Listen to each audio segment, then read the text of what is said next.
బొత్స గారు, మీరు మంత్రిగా ఉన్నప్పుడు శాసనసభ సాక్షిగా మా అమ్మని అవమానించినప్పుడు మీరు ఏం చేశారు సార్?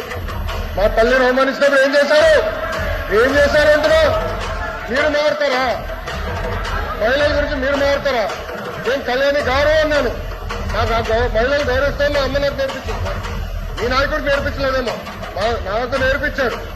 మహిళలు ఎట్లా గౌరవించాలో నాకు తెలుసు సార్. శాసనసభ సాక్షిగా మా తల్లిని అవమానించారు. కావాలంటే వీడియో బిల్ ప్లేట్ లో ఆడియో ఉంది, దాంట్లో క్లియర్ గా. ఒక తల్లి ఆవేదన బాధ నాకు తెలుసు సార్. నేను చూసా. 3 నెలలు పట్టింది మా తల్లి రికవర్ అయ్యడానికి. You please don't lecture me on respecting women. నేను కళ్యాణి గారు అన్నాను.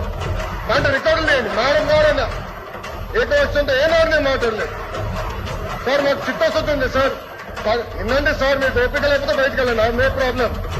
Please listen. మీ తల్లిని అవమానిస్తే మీరు రిటర్న్ మారుతారా? మీ భార్యను అవమానిస్తే మీరు రిటర్న్ మారుతారా?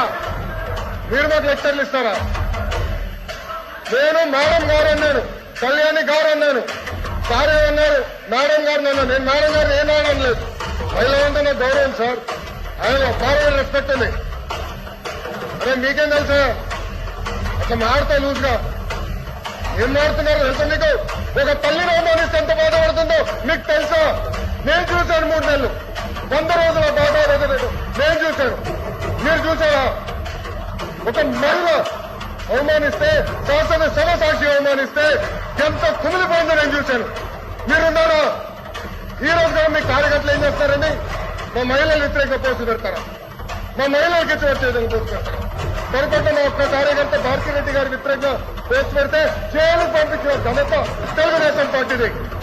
అది మాకు చిత్తశుద్ధి. మీలో కాదు. మహిళలు తిడితే ఆనందపడితే వ్యక్తులు మేము కాదు. ఆ రోజు మంత్రిగా ఉన్నాడు ఈయన. నుంచిన ఆ రోజు చెప్పాలి సార్. వీడియో నా దగ్గర ఉంది. I'm ready. డిబేట్ చేద్దాం.